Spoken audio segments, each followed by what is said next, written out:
অনেকেই ওযু ছাড়া দুরূদ শরীফ পাঠ করে এবং শুয়ে শুয়ে দুরূদ শরীফ পাঠ করে। আমাদেরকে অনেকে জিজ্ঞাসা করেছেন, বলে হুজুর ওযু ছাড়া দুরূদ শরীফ পাঠ করা যাবে কি এবং শুয়ে শুয়ে দুরূদ শরীফ পাঠ করা যাবে কি? দুরূদ অত্যন্ত গুরুত্বপূর্ণ আমল। বিশ্বনবী মুহাম্মদ সাল্লাল্লাহু আলাইহি ওয়াসাল্লাম বলেছেন, যে ব্যক্তি দুরূদ শরীফ পাঠ করে মুহূর্তের মধ্যে আল্লাহ পাক রব্বুল আলামিন তার দুরূদ বিশ্বনবী মুহাম্মদ সাল্লাল্লাহু আলাইহি ওয়াসাল্লামের রওজা পাকে পৌঁছে দেয়। আল্লাহর হাবিব বলেন, যে ব্যক্তি একবার আমার উপর দুরূদ পাঠ করবে, মান সাল্লা আলাইয়া ওয়াহিদাতান সাল্লাল্লাহু আলাইহি আশারা, যে ব্যক্তি আমার উপর একবার দুরূদ পাঠ করবে আল্লাহ পাক রব্বুল আলামিন তার উপরে 10 বার 10টি রহমত নাজিল করবে।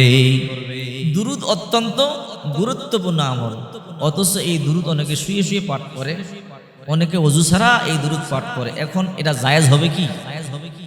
আরেকটু বলে নেই, এই দুরূদের ব্যাপারে আল্লাহ পাক রব্বুল আলামিন নিজেই বলেছেন, ইন্নাল্লাহা ওয়া মালাইকাতাহু ইউসাল্লুনা আলান নবী ইয়া আইয়ুহাল্লাযীনা আমানু সাল্লু আলাইহি ওয়া সাল্লিমু তাসলিমা। সূরা আহজাব 22 নম্বর পারা 5 নম্বর পৃষ্ঠার 4 নম্বর লাইনের 56 নম্বর আয়াত। আল্লাহ পাক রব্বুল আলামিন বলেন, ইন্নাল্লাহা ওয়া মালাইকাতাহু ইউসাল্লুনা আলান নবী, নিশ্চয়ই আল্লাহ পাক রব্বুল আলামিন এবং তার ফেরেশতা মণ্ডলী বিশ্বনবী মুহাম্মদুর রাসূলুল্লাহ সাল্লাল্লাহু আলাইহি ওয়াসাল্লামের উপর দুরূদ পাঠ করেন।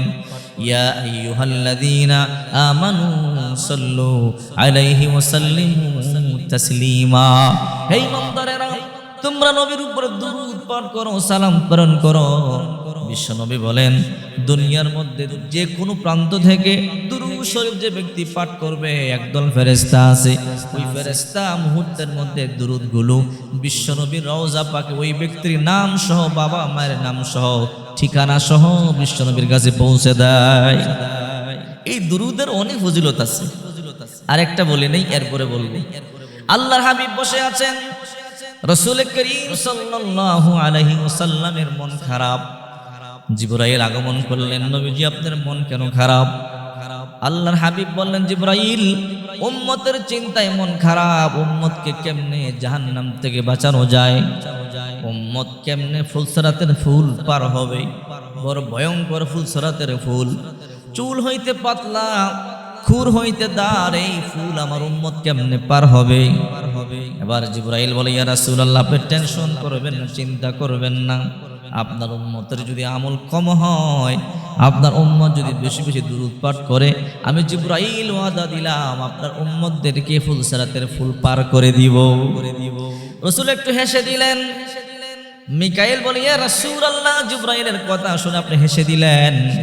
ওগো নবীজি, আপনাকে আমি ওয়াদা দিচ্ছি, আপনার উম্মতের যদি আমল কম হয় আর আপনার উম্মত যদি বেশি বেশি দুরূদ পাঠ করে, কিয়ামতের ময়দানে আমি মিকাইল আমার হাত দিয়ে আপনার উম্মতদেরকে হাউজে কাউসারে পানি পান করায়া দিব।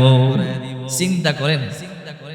আল্লাহ হাবিব বললেন, হে আমার উম্মতেরা, তোমরা বেশি বেশি দুরূদ পাঠ করো, বেশি বেশি সালাত আদায় করে আমাকে সাহায্য করো।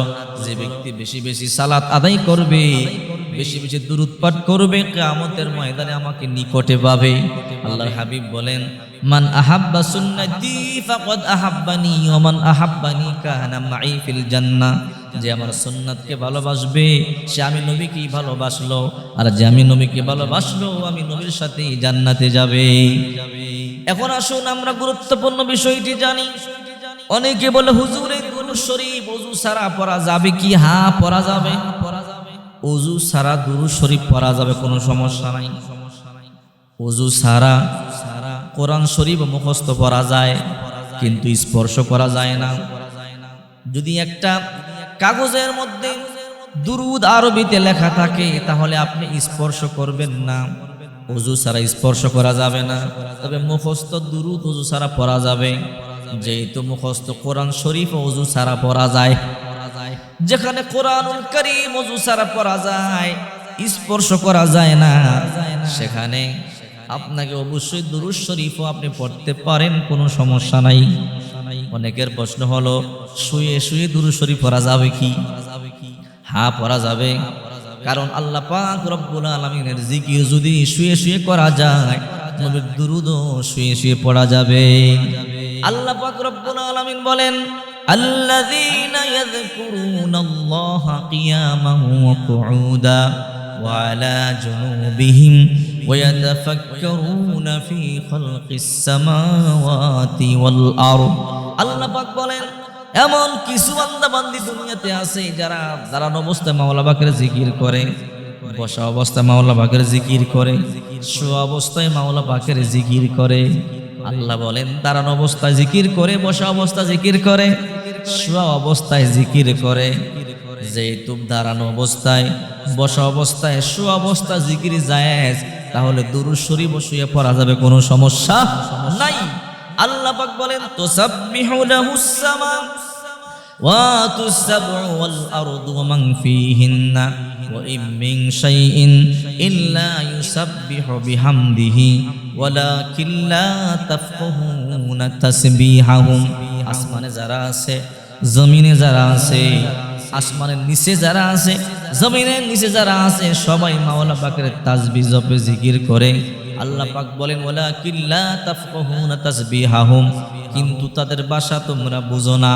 এই যে পাখির কুহু কুহু গান, বাতাসের শোষ আওয়াজ, নদীর কলকল তান, এগুলো মাওলা পাকের জিকির, কিন্তু আমরা বুঝি না। প্রতিটা মাখলুকাত মাওলা পাকের জিকির করে। এই জন্য আল্লাহ পাক রব্বুল আলামিন বলেন, ইয়া আইয়ুহাল্লাযীনা আমানু যিকুরুল্লাহা যিকরান কাসীরা ওয়াসাব্বিহুহু বুকরাতাও ওয়া আসীলা। হে ইমানদারেরা, তোমরা বেশি বেশি আল্লাহ পাকের জিকির করো, সকাল সন্ধ্যা তাসবিহার মাধ্যমে। আল্লাহ পাকের কিছু তাসবিহ আছে, সুবহানাল্লাহ, আলহামদুলিল্লাহ, আল্লাহু আকবার, লা ইলাহা ইল্লাল্লাহ। এগুলোর মাধ্যমে মাওলা পাকের জিকির করো। আল্লাহ তাআলা বলেন, যারা জিকির করবে, আল্লাহর হাবিব বলেন, কিয়ামতের ময়দানে হাসতে হাসতে আল্লাহ তৈরি জান্নাতে যাবে। এই জন্য যারা প্রশ্ন করেছেন ওযু ছাড়া দুরূদ পড়া যাবে কিনা, হ্যাঁ অবশ্যই ওযু ছাড়া দুরূদ পড়া যাবে, শুয়েও দুরূদ পড়া যাবে, এতে কোনো সমস্যা নাই। বেশি বেশি দুরূদ পড়বেন, যত বেশি দুরূদ পড়বেন তত বেশি আল্লাহ পেরেশানি দূর করে দিবে, রহমত নাজিল করবে, অভাব চলে যাবে, মুসিবত চলে যাবে, আল্লাহ তাআলা শান্তি আর শান্তি দিয়া পরিপূর্ণ করে দিবে।